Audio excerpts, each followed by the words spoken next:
Hi, my name is Kayla Siddell, and the book that I chose today was The Golem at Large, What You Should Know About Technology. This book was written by Harry Collins and Trevor Pinch. This is simply the citation for anyone who would like to also look it up as well.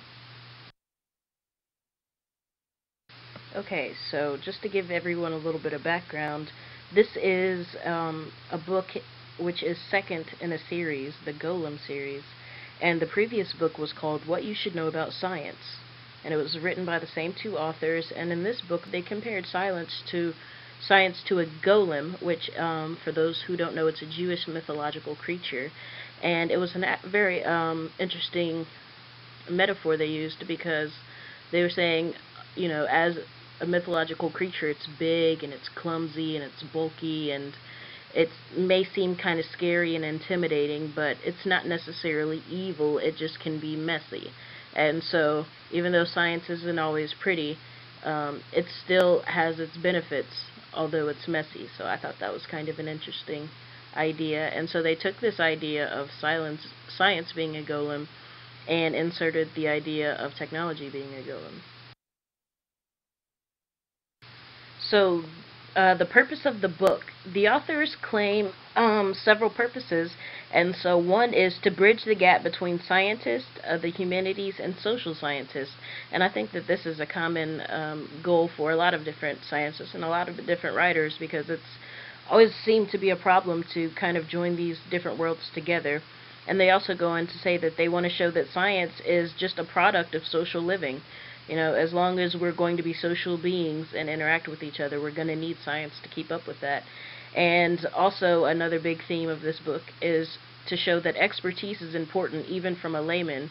And so they kind of discuss, the issues surrounding people taking advice and expertise from someone who maybe isn't a doctor or a scientist. It doesn't mean that they don't have an expertise, and it doesn't mean that we shouldn't, take heed to them. And also, the book deals a lot with trust and trusting these experts, trusting the expertise, and trusting them knowing that sometimes there's going to be mistakes made.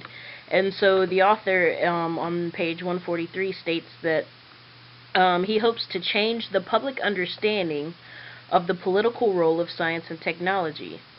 And it is most important purpose of this book. And so hopefully that's, what I can convey. So we discussed the good, the bad, and the ugly about the discussions coming from this book. Now, all these conclusions were spurred by these case studies. This book was written around 7 case studies, and the 7 case studies included the Patriot anti-missile in the Gulf War and the effectiveness of it, the who to blame for the Challenger space shuttle explosion, testing of nuclear fuel flasks and anti-misting kerosene as fuel for airplanes, economic modeling, the origins of oil, analyzing the Chernobyl nuclear disaster, and the contribution of lay expertise to the analysis of the treatment for AIDS. And so these are 7 real life instances that the book uses to kind of display how science and technology can contribute but also go terribly wrong, and how do we deal with these situations, and what are the outcomes of these situations that we may find ourselves in.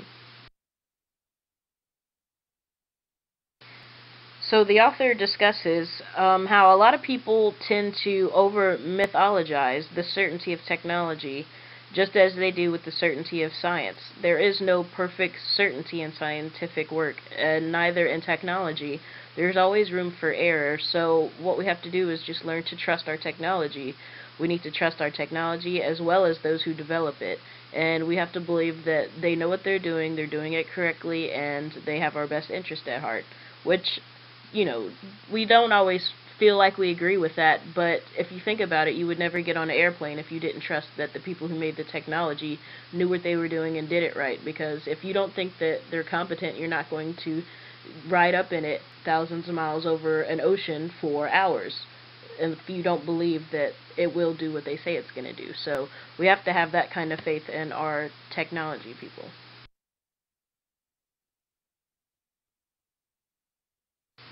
So some of the bad things, when we begin to take science and technology outside of the laboratory, we are going to be faced with complications because of human interaction.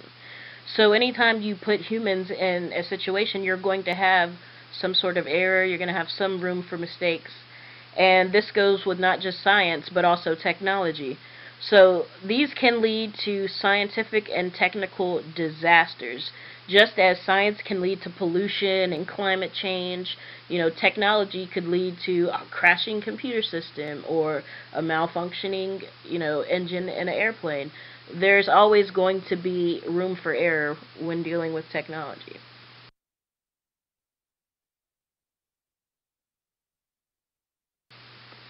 So we've discussed the good, we've discussed the bad, now let's talk about the ugly. The ugly part of this is that along, along with trusting our technology, we know that there are technological failures.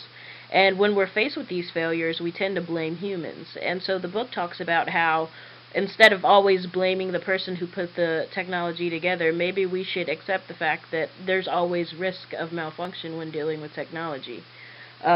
Also, when we suffer through disasters because we don't listen to the expertise of laymen, it's really a difficult situation because on one hand you say, well, I don't want to listen to Joe Blow because he says he knows all about what he's doing, but maybe Joe Blow really does know what he's doing, and so they talk about the AIDS situation, and it's really kind of sad because they had individuals who were trying to give good advice and no one would listen to them because they didn't see them as experts. And so I guess the point that he's trying to make here is just because someone doesn't have a doctor after their name doesn't mean that they aren't worth listening to, and we shouldn't disregard people because they don't have the expertise in their field.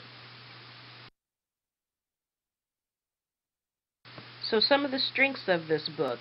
It was very easy to read. It's a very light read, and it's not a heavy science book. It's something that you can just sit down and read with a cup of coffee, which I think is kind of nice. And it also uses case studies to examine how science is carried out and what can go wrong, and how you utilize technology and what can go wrong with that, and how maybe we shouldn't always necessarily blame the person that wrote the program. Maybe it's just whenever you're using science and technology, sometimes things might go wrong. So I thought that that was an interesting way to present it, and I think this book definitely inspires discussion and debate, especially with people among the different fields like the hard sciences and soft sciences, as they call it, and the humanities. And I think that it definitely will get a lively discussion going. That's for sure.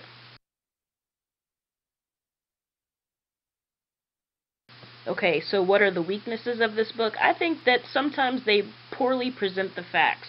I feel like outside of the things that we know happened, they kind of take a little bit of liberty with the things that they, say about science and scientists and people who make decisions and gatekeepers. And I think that as much as I agree that you should make your arguments support your thesis, I think that there's a very small line between supporting your argument and saying things because it makes your argument sound better.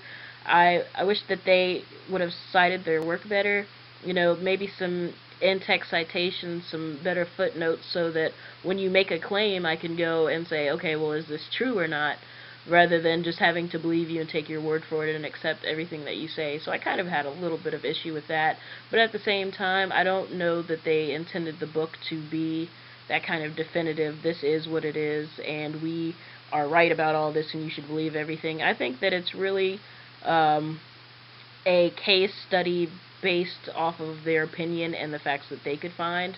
And if that's, what they meant this book to be, then it was great. But I just thought that it could be a little bit more academic and structured and concrete.